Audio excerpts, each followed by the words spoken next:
அனைவருக்கும் வணக்கம். உங்களை டிஎன்பிசிஎஸ்பி கைட் சேனல் சார்பாக அன்புடன் வரவேற்கிறேன். ஓகேங்களா? இன்னைக்கு நம்ம என்ன பார்க்க போறோம்னா, டிஎன்பிசியில் மிக மிக முக்கியமாக அடிக்கடி கேட்கக்கூடிய கொஸ்டின்ஸ் அடிப்படை கடமைகள். ஓகேங்களா?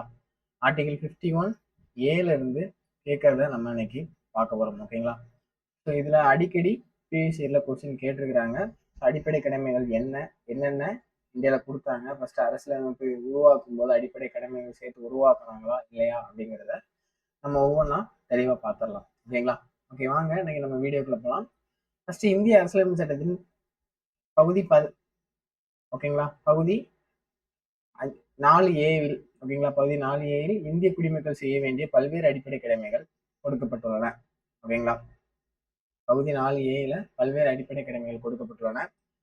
ஸோ ஃபர்ஸ்ட் 1950ஆம் ஆண்டு நடைமுறைக்கு வந்தபோது, ஓகேங்களா, இந்திய அரசியலமைப்பு 1950ல நடைமுறைக்கு வந்தபோது அடிப்படை கடமைகள் என்பது இல்லை. ஓகேங்களா, ஃபர்ஸ்ட் அடிப்படை கடமைகள் இல்லை. ஆனால் 1975ஆம் ஆண்டு ஏற்பட்ட உள்நாட்டு கலவரத்தின் போது அடிப்படை கடமைகளின் அவசியம் உணரப்பட்டது. ஓகேங்களா, அடிப்படை கடமைகள் ஏன் வேணும் அப்படிங்கிறதுக்கு அவசியம் 1975 உள்நாட்டு கலவரத்தின் போது உணரப்பட்டுச்சு. ஓகேங்களா, அதன்படி 1976ஆம் ஆண்டு காங்கிரஸ் கட்சி சுவாரன் சிங் தலைமையில், ஓகேங்களா, அவரோட தலைமையில் அடிப்படை கடமைகளை கட்டமைக்க ஒரு குழுவினை ஏற்படுத்தியது. யார் தலைமையில? சுவாரன் சிங் தலைமையில அப்போவே இருக்கிற ஆண்டு கொண்டிருந்த காங்கிரஸ் கட்சி, ஓகேங்களா, அவங்க இந்த சுவாரன் சிங் தலைமையில அமைச்சிருப்பாங்க. ஓகேங்களா, ஸோ ஃபர்ஸ்ட் இந்திய அரசியலமைப்பில் அடிப்படை கடமைகள் பகுதி சோவியத் ரஷ்யாவை, ஓகேங்களா, அந்த கண்ட்ரியில இருந்து தான் முன்மாதிரியாக கொண்டு உருவாக்கப்பட்டதாகும்.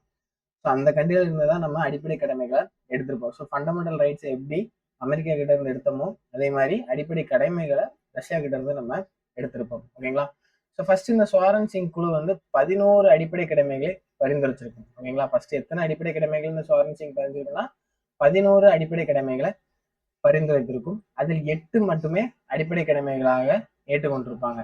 ஓகேங்களா, அதுல 8 மட்டும் அடிப்படை கடமைகளை ஏற்றுக்கொண்டிருப்பாங்க.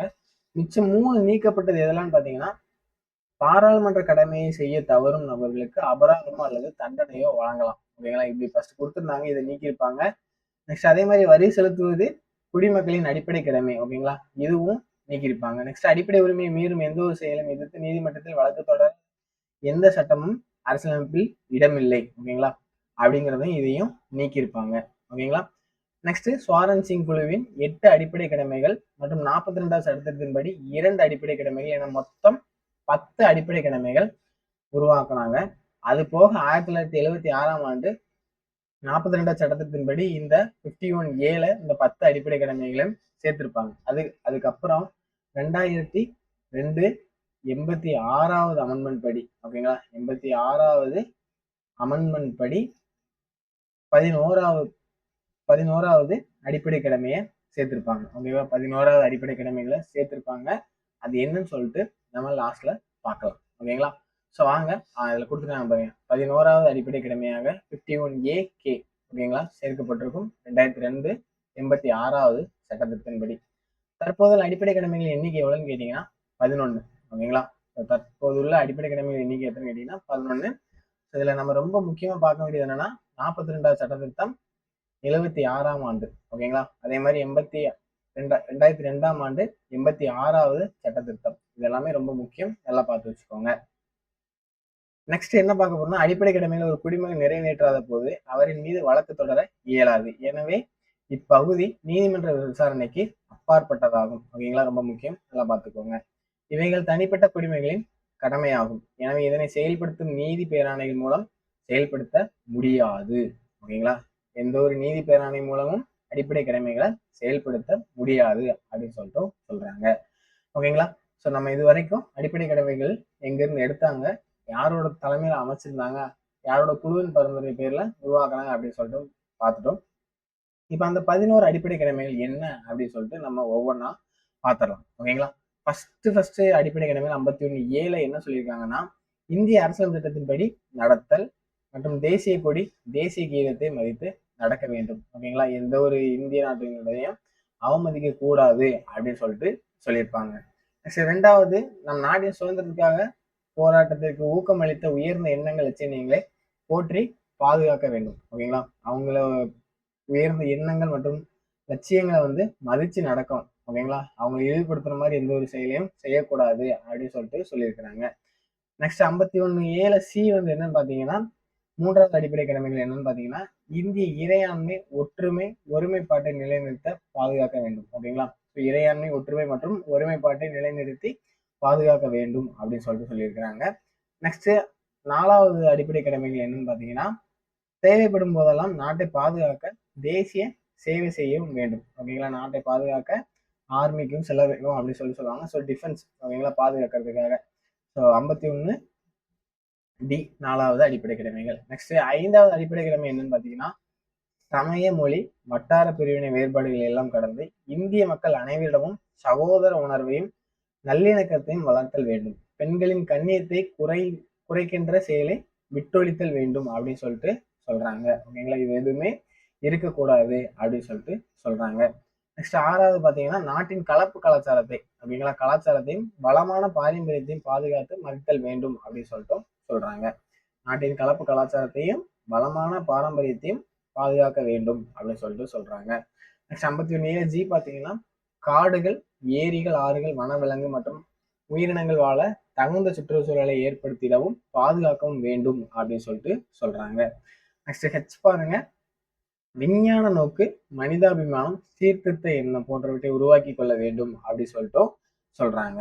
நெக்ஸ்ட் பொது சொத்துக்களை பாதுகாக்கவும் வன்முறையை கட்டுப்படுத்தவும் வேண்டும் அப்படின்னு சொல்லிட்டு சொல்றாங்க. அடுத்த அடிப்படை கடமைகள் பொது சொத்துக்களை பாதுகாக்கவும் வன்முறையை கட்டுப்படுத்த வேண்டும் அப்படின்னு சொல்லிட்டு சொல்றாங்க. நெக்ஸ்ட் 51A பாருங்க, தொடர்ச்சியாக நாடு தன்னுடைய முயற்சியால் பல முன்னேற்றங்களை அடையவும் சாதனைகளை படைக்கும் தனி மனித மற்றும் கூட்டு முயற்சிகளில் திறமையை வளர்த்த வேண்டும் அப்படின்னு சொல்லிட்டு சொல்றாங்க. ஓகேங்களா, 2 பேரும் சேர்ந்து கூட்டு முயற்சியை திறமையை வளர்த்த வேண்டும் அப்படின்னு சொல்லிட்டு சொல்றாங்க. ஸோ கே வந்து பாத்தீங்கன்னா, 6 முதல் 14 வயது வரை குழந்தைகளுக்கு கல்வி வாய்ப்பினை ஏற்படுத்தி கொடுக்க வேண்டும். அப்படிங்களா, 6 முதல் 14 வயது வரை குழந்தைகளுக்கு கல்வி வாய்ப்பை ஏற்படுத்தி கொடுக்க வேண்டும் அப்படின்னு சொல்லிட்டு சொல்றாங்க. ஓகேங்களா, ஸோ இந்த கடைசியா கொடுத்த கே இருக்குல்ல, லாஸ்டா கொடுத்த கே தான் 86வது அமெண்ட்மெண்ட். ஓகேங்களா, ஸோ இதுல வந்து ஆர்டிகல் 21A இது இலவச கட்டாய கல்வி சொல்லியிருப்பாங்க.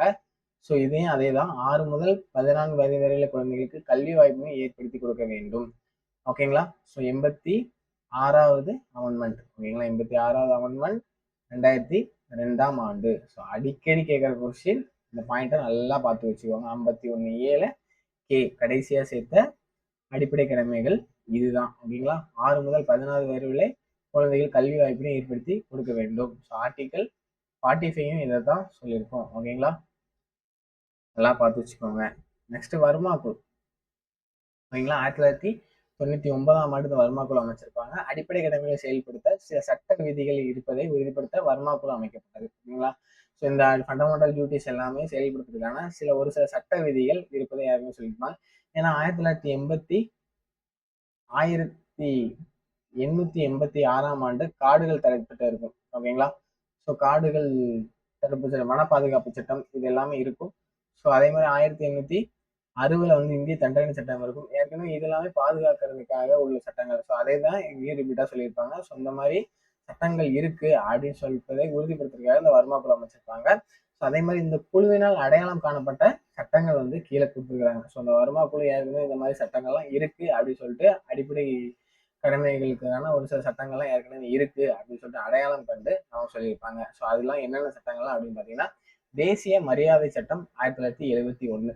ஸோ ஃபர்ஸ்ட் இது என்ன பார்த்தீங்கன்னா, ஃபண்டமெண்டல் டியூட்டிஸ்ல தேசிய கொடியை மதித்தல், அதே மாதிரி தேசிய கீதம், இந்தியாவோட உயர்ந்த எண்ணங்கள் எல்லாத்தையும் மதிக்கணும் அப்படின்னு சொல்றாங்க. ஸோ அதுதான் தேசிய மரியாதை சட்டம் 1971.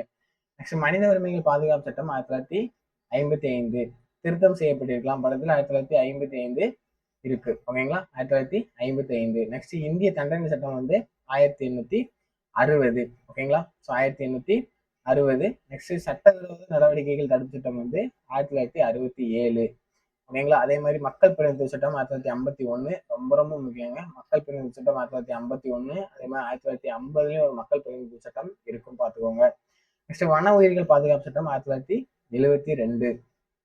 வன உயிரிகள் பாதுகாப்பு சட்டம் 1972. நெக்ஸ்ட் காடுகள் பாதுகாப்பு சட்டம் 1980. ஓகேங்களா, காடுகள் பாதுகாப்பு சட்டம் 1980. நெக்ஸ்ட் குடியுரிமை சட்டம் 1995. ஓகேங்களா, குடியுரிமை சட்டம் 1995. சுற்றுச்சூழல் பாதுகாப்பு சட்டம் வந்து 1986ங்க. ஸோ இந்த மாதிரி சட்டங்கள்லாம் ஏற்கனவே இருக்கு அப்படின்னு சொல்லிட்டு இந்த வர்மா குழு நமக்கு ஃபவுண்ட் பண்ணி கண்டுபிடிச்சி சொல்லியிருப்பாங்க. ஓகேங்களா. ஸோ நெக்ஸ்ட் வீடியோவில் மேலும் இது போன்ற வீடியோக்களை நெக்ஸ்ட் நம்ம அப்லோட் பண்ணுவோம். தொடர்ந்து நம்ம சேனலை ஃபாலோ பண்ணி வச்சுக்கோங்க. Okay, thank you.